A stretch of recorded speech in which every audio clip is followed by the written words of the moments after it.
What's going on, guys? It's Asher here. I've got a new video for y'all today. Today I'm going to be demoing, testing, and unboxing a new solar light from HyKoont. This is the BM024C series. This light I think is a little less powerful than the previous I just did. However, these are dual lights, so I think they're actually going to be a little bit stronger. But stick around, watch, enjoy, and follow along.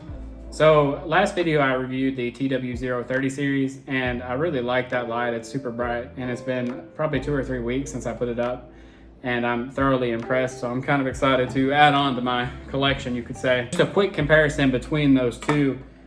This model, the BM04C, it's 160 watts, while the other model, the TW030, it is 300 watts. The other model puts out 42,000 lumens, while this one only puts out 26,000 lumens.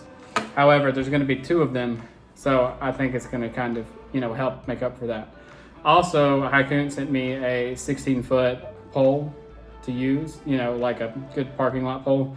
So I'm going to show you guys the whole process putting that up. Guys, let's get into it.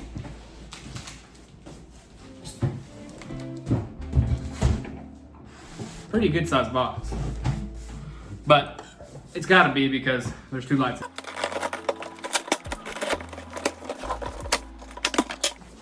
First, we have some nice foam insulation here to kind of take some of the damage. All right, so right off the gate, I can tell these lights are a little smaller. However, they might be wider. So I think they may have a better square footage range. Got the nice solar panels on the back here.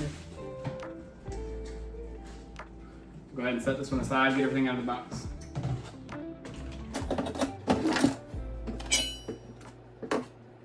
So I have got everything unboxed. We got 2 of these giant lights, which I'm excited about. Also, this should go without saying, but I'm gonna say it anyways. These solar lights, you don't have to plug them in. You're getting the light from the sun, storing it, and then using it to power itself. So this is complete energy savings. I did the math. I got my notebook somewhere here. Based on what I pay for electricity, these 2 lights and the similar wattage and lumens should save me about $490 a year if I were to run straight off electricity. So that's a pretty big savings, almost 500 bucks. So both of these lights came with their own pole here. Both came with some bolts, some more good stuff. Also, we have a remote, actually 2 remotes. I'm assuming, and we'll verify this later, I'm assuming 1 remote can power all of them, which will be nice. And 2 sets of batteries. I said this in my other video, but HyKoont actually does an extremely good job with their directions. It's very point and shoot, basic, easy to follow along. It's got everything that's included in the package, a lot of basic product information, which is cool. A lot of people wonder how many hours of light you actually need for it to to work all night.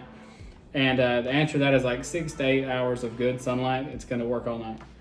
Also, they do recommend for the very first night you run it, you really want like 10 hours of direct sunlight before you use it for the first time, which is pretty typical of solar. So this is actually 240 degrees is the angle on both of these we're looking at. And then the illumination area is between 2,800 square feet and 3,300 square feet per light. So we're really looking at 5,600 and 6,600. So we're gonna be able to illuminate a big, broad area. So we're gonna go over the 4 main options of this thing. The very first option, you have the dusk till dawn setting, which is basically when it gets dark outside, light comes on, and then in the morning when the sun comes up, light goes off. Pretty typical. Second, you have motion detection. It's exactly what it sounds like. Something comes in the frame, light either turns on or turns brighter. And then the third is a timing mode. So let's say you're like grilling and you want to keep it on for 2 to 4 hours. You can turn that on and you can then grill. You forget about it, go back inside, light turns off. And then there's a final mode, which is kind of like a mix of all of those things. It's actually pretty neat. You can have the brightness at 25% all the time until it detects motion, and then it gets brighter, which is pretty cool. And then, you know, as something leaves, it'll then once again go back to the less bright 25% versus 100. Guys, a size comparison to me, they're pretty good size. They're not quite as long as the other, but they are certainly wider. Really nothing left to do other than get these things up. I have a 16-foot pole as well that also came from HyKoont. So I'm gonna show you guys the process of putting that up. Then we're gonna put these lights on it, and then we're gonna wait for dark. One thing before we get these up, I always, no matter what it is, I recommend testing your lights before you put them up, because it's not a fun process to put something up and then it not work. So these have this nice little power button here. Yeah. So this one is definitely working pretty good. It's extremely bright. See if we can power that back off. So that one is good to go. And we'll try this one. Yeah, it is also extremely bright too. So these are good to go. Let's put them up. All right, guys, so this next part is super simple. We are about to set our light post, and all we need for that is a bag of concrete, a level, and this piece right here that comes with it. First thing I'm gonna do is dig a sufficient size hole right here that can fit flush with our little rebar piece right there.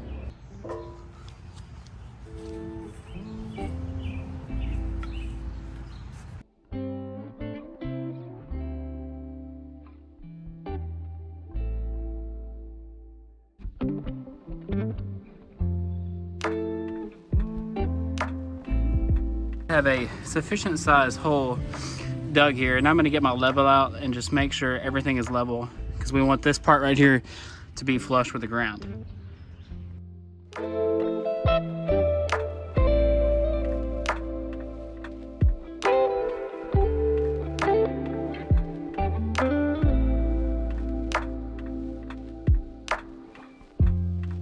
For a couple of minutes, kind of mess with it a little bit. I've got it as close to level as I can before I'll add the concrete, and then once the concrete's in and kind of settling a little bit, I can make my final adjustments.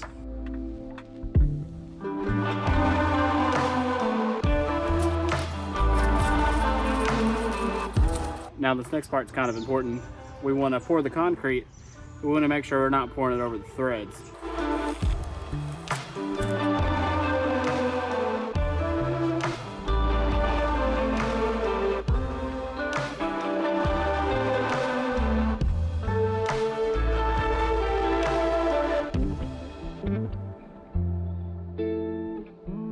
Safe to say that I broke a sweat. So I got the concrete in here. It's looking pretty good. Everything's level. I'm gonna show you guys that it's level, and then we're gonna let this sit overnight, maybe 24 hours before we put everything up.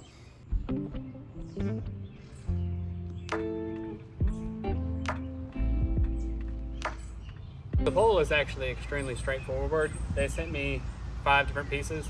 We just got to put them all together and put them up.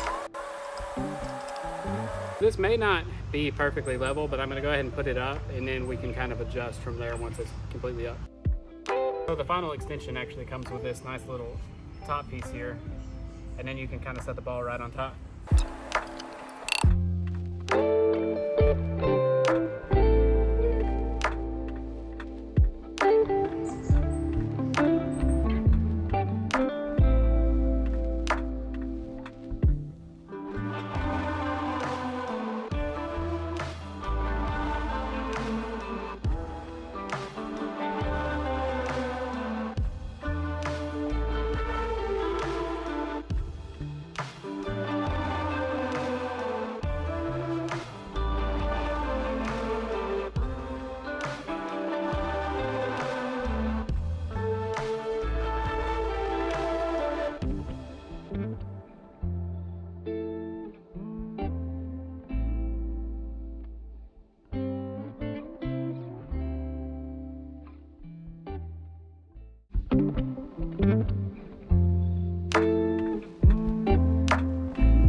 hate that you guys just missed that, but the lights are officially up. I've got to come back and put the little screws in here. That should be pretty quick. And then next thing you know, we'll wait for it to get dark and we'll see how they look. It's officially dark outside. There's one tidbit that I just learned that I want to go ahead and share so y'all don't have to go through the same experience. So if you manually, put your finger on the button and turn these lights off and then you put them up, they're not going to come back on with the remote. You have to leave them on the on setting physically for the remote to work. So I had to figure out how to climb back up there and turn them on. Not a big deal, but if you can avoid that, for sure avoid it. Y'all check out the backyard, how lit up it is. It's actually insane. It is nighttime here and camera doesn't capture this super well, but my whole backyard completely lit up. Also got a buddy about to come over. He's gonna shoot some drone shots. So we're gonna put them on all the different settings and I'll really show y'all what this is about. My buddy Jacob is here. He's gonna shoot some drone shots. It's gonna be awesome.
Thank y'all for watching. Please like, subscribe, comment, and I'll catch you in the next one. Peace.